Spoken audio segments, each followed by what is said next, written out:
Sahabat dan saudaraku, mari menggunakan waktu mempelajari firman Tuhan hari ini. Jumat 25 April, ini bagian pendalaman untuk pelajaran bangsa-bangsa bagian pertama.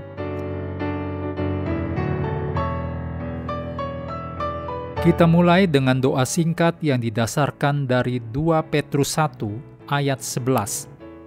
Kerajaan kekal, yaitu kerajaan Tuhan dan Juru Selamat kita, Yesus Kristus. Amin.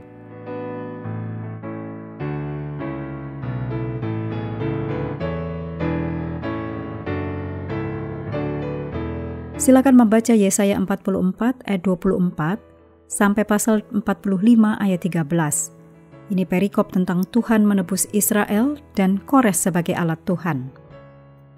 Berikut ini kutipan Ellen G. White dalam Alfa dan Omega jilid 8 halaman 51. Sedikit demi sedikit, mula-mula secara tersembunyi dan diam-diam, kemudian semakin terbuka setelah semakin bertambah kuat dan semakin menguasai pikiran manusia, rahasia kejahatan itu menampakkan pekerjaan penipuan dan penghujatannya. Hampir tidak bisa disadari, kebiasaan-kebiasaan kekafiran mendapatkan jalan memasuki gereja Kristen. Roh berkompromi dan penyesuaian diri untuk seketika lamanya telah ditahan oleh penganiayaan kejam di bawah kekuasaan kekafiran. Tetapi sementara penganiayaan berhenti dan kekristenan memasuki pengadilan dan istana raja-raja, jemaat itu menanggalkan kerendahan dan kesederhanaan Kristus dan rasul-rasulnya dan menggantikannya dengan kesombongan dan keangkuhan imam-imam kafir dan para penguasa. Dan tuntunan Allah diganti dengan teori-teori dan tradisi manusia. Pertobatan munafik Kaisar Konstantin pada permulaan abad keempat membawa kesukaan besar, dan keduniawian yang diselubungi bentuk kebenaran telah memasuki gereja. Sekarang, pekerjaan yang korup berkembang dengan pesat. Kekafiran yang tampaknya akan kalah akhirnya menjadi pemenang. Roh kekafiran menguasai jemaat. Ajarannya, upacara-upacaranya, dan tahyul telah digabungkan ke dalam perbaktian orang-orang yang mengaku pengikut Kristus.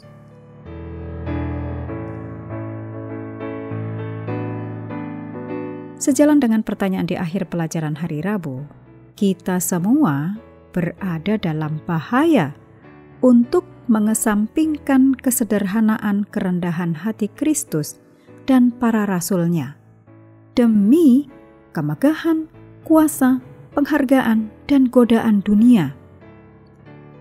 Jika kita berpikir tidak demikian, maksudnya kita tidak berada dalam bahaya, kita sedang membodohi diri sendiri.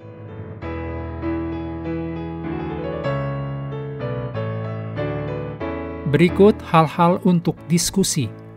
Yang pertama, ketika Tuhan mengasingkan umatnya ke Babel, itu adalah saat yang sangat menyakitkan.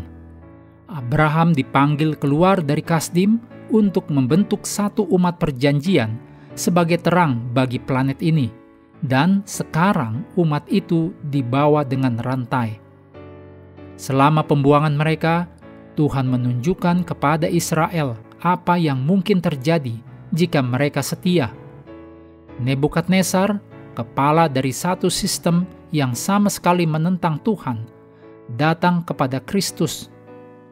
Ditulis dalam Daniel pasal 4. Di akhir pembuangan mereka, Tuhan membangkitkan seorang raja Persia untuk melayani sebagai perlambangan Kristus yang melepaskan umat Tuhan dari Babel dan mengembalikan mereka ke tanah perjanjian. Kores bukan orang Israel, namun Tuhan memilihnya untuk menunjukkan rencana keselamatan kepada dunia saat Kores mengembalikan umat perjanjian Tuhan ke Yerusalem. Diskusikan bahwa kita perlu pelajari bahwa Tuhan sekarang menggunakan manusia di luar Israel untuk mencapai tujuannya. Yang kedua, kita mungkin tidak berada di Babel, tetapi Berapa banyak Babel yang ada di dalam kita?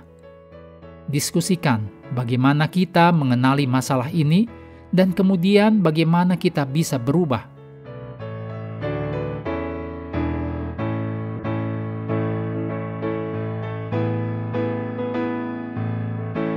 Mengakhiri pelajaran hari ini, mari kembali ke ayat inti. Daniel 7 ayat 14.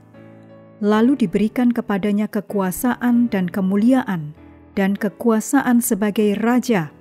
Maka orang-orang dari segala bangsa, suku bangsa dan bahasa mengabdi kepadanya. Kekuasaannya ialah kekuasaan yang kekal, yang tidak akan lenyap. Dan kerajaannya ialah kerajaan yang tidak akan musnah.